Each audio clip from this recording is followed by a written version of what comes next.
Have you ever spent time reading sacred texts, especially the Diamond Sutra, hoping it would transform your destiny, only to find that nothing seems to change? Have you wondered why, despite reading such profound words, your life remains full of the same struggles? Welcome back to the channel, dear friends. Truly grateful to have you here with me today. You're about to uncover a vital spiritual truth, one that's often missed even by seasoned practitioners. Today, we're exploring why reading the Diamond Sutra alone may not change your fate, and what essential ingredient must be present for this text to truly work its miracle in your life. This message is especially important for those who've been seeking answers, studying the Dharma diligently, yet feeling stuck in the same patterns. There is nothing wrong with the sutra. A power lies within it, but it only activates under a very specific condition, the state of your mind. Let's begin by asking a difficult but necessary question. Why do we study sutras? For many, it's about accumulating merit. For others, it's about gaining wisdom. Some read for peace, some for ritual, some for obligation. But the true purpose of any sutra, especially the Diamond Sutra, is transformation of consciousness. And that transformation cannot occur if we approach the text intellectually, habitually, or superficially. The Diamond Sutra, one of the most revered texts in Mahayana Buddhism, is not meant to be read like a novel. It is a mirror, a sharp, precise mirror that cuts through illusion and exposes the deepest roots of attachment, ego, and delusion. It doesn't offer comforting stories. It dismantles your identity, induces everything you think you know.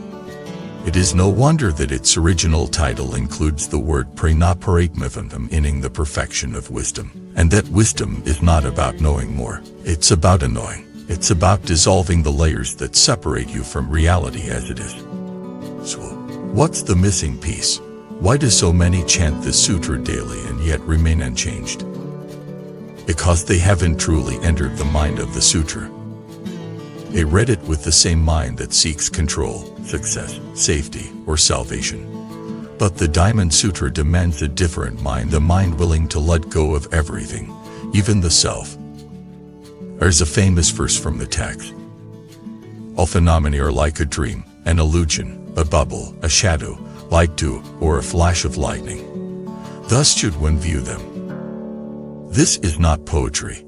It's a radical instruction. The Diamond Sutra is telling us, everything you believe is solid, fixed, or permanent is not. Your name, your history, your possessions, even your virtues, they are all empty of inherent nature. And until you realize this, not just think it, but truly see, your suffering will persist. Reading the words without this insight is like reading a map without walking the path. You may know where the mountain is, but you've never climbed it. Let's consider a real example. My name Byom read the Diamond Sutra every day for 10 years. He could recite it from memory. He even taught others, but his life remained filled with anxiety, conflict, and emotional outbursts. One day, an old monk asked him, "When you read the sutra, who was reading it?"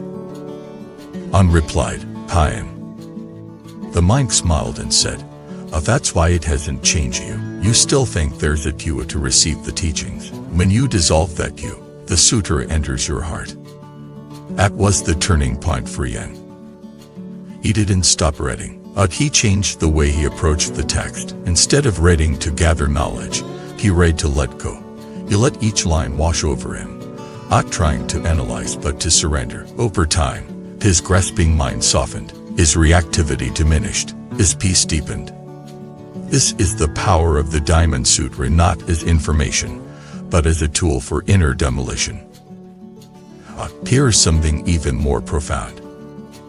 The sutra itself warns against attachment to the sutra. The Buddha says, if someone says the Tathagata expounds a teaching, he speaks falsely. For what I teach is beyond teaching. How paradoxical is that? This is the essence of the text. It teaches non-teaching, points beyond words to the direct experience of emptiness. So if you're clinging to the act of reading itself, if you're making the sutra a kind of talisman or idol, you've already missed the point. The sutra is not the truth. It points to the truth. You are meant to go beyond the text, beyond the form, beyond the reader. And only then can it transform your fate. What does this look like in practice? It means approaching the sutra with the mind of a beginner, every single time, not assuming you know it, not rushing through it, not expecting anything. It means reading slowly, aloud if possible, letting the rhythm of the words settle your mind. It means contemplating a single verse for hours or days, asking not what does this mean, but how does this dismantle my illusion? It means noticing your resistance, where you tighten, where you want to skip, where your ego flares, and staying with it. It means applying the teachings not just on the cushion, but in every moment. When someone criticizes you, remember the self is a bauble. When you lose something, remember possessions are illusions. When you feel proud, remember merit is empty. This is how the sutra works, and not by changing the world, but by changing your relationship to it. We no longer chase things. We no longer run from pain. You no longer defend the ego. And in that space, freedom rises. There's a beautiful story about a woman who lost her child. In her grief, she turned to the Diamond Sutra. At first, she sought comfort. But the more she read, the more she saw that even her identity as mother was part of the illusion. She didn't stop loving her child, but her life transformed. It became vast, detached from clinging, rooted in awareness. She said, "The sutra didn't take away my grief. It showed me the emptiness of grief, and in that emptiness, I found peace." This is the kind of transformation the Diamond Sutra offers. Not superficial, not immediate, but profound, irreversible shifts in how you perceive reality. And when perception shifts, fate shifts. Because karma is not just action, it is perception. Is the mind behind the action. Change the mind, and you change the seed. Change the seed, and the fruit cannot be the same. So, dear friends, if you've been reading the Diamond Sutra and wondering why your fate hasn't changed, ask yourself, why reading with presence? Why reading with surrender? Why willing to be undone? Because this text is not for the faint of heart. It is a spiritual scalpel. It will cut through your illusions, and what remains is not nothing. It is truth, naked and luminous. Encourage you to keep reading, but read differently. Read with heart, read with humility. Read not to gain, but to lose what's false. And in that losing, you will find the only thing worth keeping, your awakened self. Thank you for watching this video. If you felt the truth of this message, please like, subscribe, and share your experiences with the Diamond Sutra in the comments below. Let us support each other in this path of deep undoing and radiant awakening.